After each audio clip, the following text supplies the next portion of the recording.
अंजू अपने माता पिता की बहुत लाडली थी। 3 बड़े भाइयों की बहन थी। कोई भी चीज मांगने पर उसी वक्त सामने हाजिर हो जाती। पूरे घर में रौब था उसका। पूरे परिवार और नौकरों पर राजकुमारी की तरह हुक्म चलाती थी अंजू। स्कूल में भी पूरा रौब था उसका। बड़े घर की लाडली जो थी वह, ऐसे ही उसने कॉलेज में दाखिला लिया। उसके ठाट बाट, बड़ी गाड़ी में आना जाना, हर दिन नया फैशन देखकर हर कोई उससे दोस्ती करना चाहता था। थोड़े ही दिनों में उसके बहुत से दोस्त बन गए। पूरे कॉलेज में उसकी अपनी ही एक पहचान थी। इन दिनों उसके घर एक रिश्ता आया। खानदानी लोग थे और पापा की पुरानी जान पहचान थी उनके साथ। अंजू के साथ कोई जबरदस्ती नहीं थी, पर अंजू ने फिर भी हाँ कर दी, क्योंकि वह अपने परिवार से बहुत प्यार करती थी। वह जानती थी कि वह लोग उसका अच्छा ही सोचेंगे। लड़के का नाम राजू था। राजू काफी पढ़ा लिखा और समझदार लड़का था।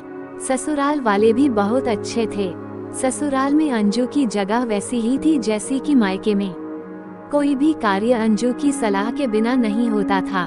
सबकी लाडली बहू बन गई थी वह। फिर उसके घर एक बेटे का जन्म हुआ। मनोज अंजू को जान से प्यारा था। पोता पाकर ससुराल वाले तो फूले नहीं समाते थे। अंजू कभी कभी सोचती कि उसकी किस्मत कितनी अच्छी है। उसका हर अपना उसे कितना प्यार करता है।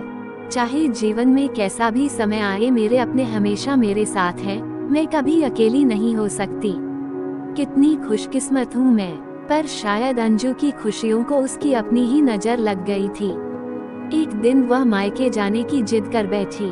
राजू को बहुत काम था, लेकिन वह फिर भी उसे ले गया। रास्ते में उनकी गाड़ी अन्य गाड़ी से टकरा गई। अंजू, राजू और मनोज बहुत बुरी तरह से जख्मी हो गए। काफी दिनों के इलाज के बाद राजू और मनोज तो ठीक हो गए, लेकिन अंजू पूरी तरह ठीक ना हो सकी।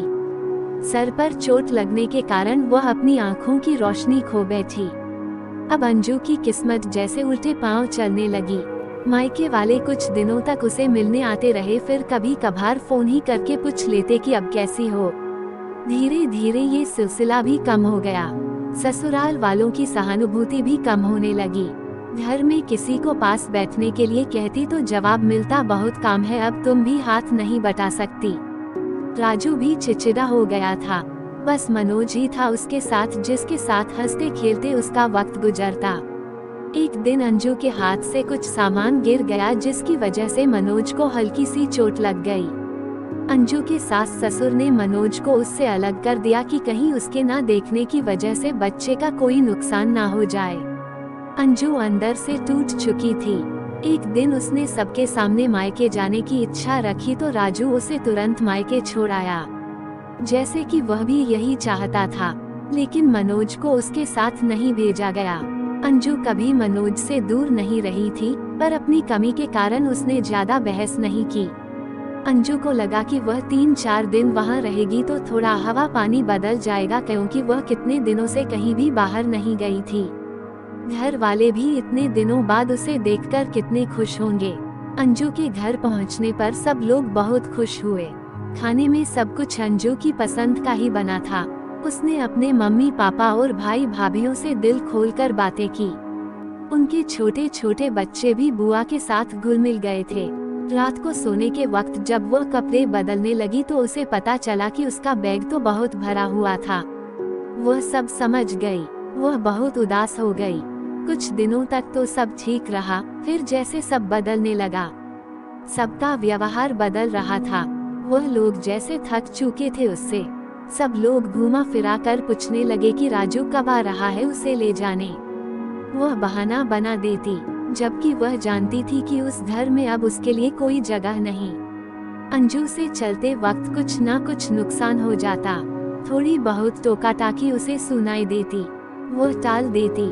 एक दिन उसके हाथ से लगकर एक कीमती फूलदान टूट गया। छोटी भाभी ने बहुत हंगामा मचाया। अंजू के माता पिता रोज रोज के झमेलों से तंग आ गए थे। उन्होंने राजू को खुद से फोन कर दिया। राजू अंजू को अपने घर ले गया। अंजू को अपने परिवार वालों से ये उम्मीद ना थी। जिस अंजू के कहे बिना घर में एक पत्ता भी नहीं हिलता था, उस घर के लिए वह अब बोझ बन चुकी थी।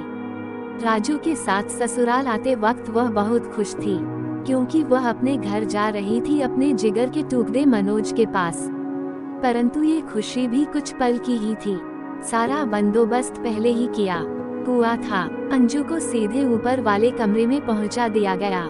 मनोज से दूर रहने की सख्त चेतावनी दी गई। एक कामवाली ललिता को उसकी जिम्मेदारी सौंपी गई, जो उसके खाने पहनने जैसी जरूरतों का ध्यान रखती। अंजू ज्यादातर चुप ही रहती।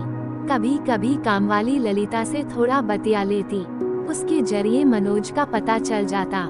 सबकी लाडली बेटी और बहू सबके लिए लाडली से बोझ बन चुकी थी। तो दोस्तों, ये थी हमारी आज की कहानी। आपका क्या कहना है इस कहानी के बारे में कमेंट करके हमें जरूर बताएं। वीडियो को लाइक कर दीजिए और चैनल को सब्सक्राइब कर लीजिए। मैं मिलती हूँ आपसे अगली वीडियो में, तब तक के लिए धन्यवाद।